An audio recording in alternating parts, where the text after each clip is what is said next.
fat loss කරන කෙනෙක්ට හදා ගන්න පුළුවන් breakfast එකක්. හරිම low calorie breakfast එකක් මේක. ඔයාලා මේක හදා ගන්න ඕන වෙන්නේ low fat yogurt තියෙනවා. ඒ වගේම banana, ඒ වගේම ඔයාලට grapes තියෙනවා. ඊට පස්සේ strawberry, ඒ වගේම honey. අපි බලමු මේක හදාගන්නේ කොහොමද කියලා. මුලින්ම අපි low fat yogurt 200 grams වගේ add කරගන්නවා bowl එකට. එන්න මේ විදිහට 200 grams වගේ මුලින්ම add කරගන්න. ඊට පස්සේ අපි fruits ටික add කරගන්නවා. මුලින්ම අපි banana මේ විදිහට add කරගන්නවා bowl එකට. විදිහට banana ටික add කරගන්නවා. ඊට පස්සේ අපි strawberry ටික මේ විදිහට add කරගන්නවා. ඊට පස්සේ අපි grapes ටිකත් මේ විදිහට add කරගන්නවා.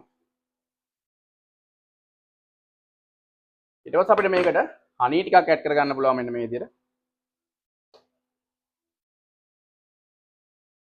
add කරලා try කරලා බලන්න ඕනම fat loss කරන කෙනෙක්ට එහෙම නැත්නම් gym යන ඕනම කෙනෙක්ට මේක try කරලා බලන්න පුළුවන්. ඊට පස්සේ ඔයාලට මේක mix කරලා ඔයාලගේ breakfast එක හදාගන්න පුළුවන්. calories 370 වගේ meal එකක්. මේක try කරලා බලන්න.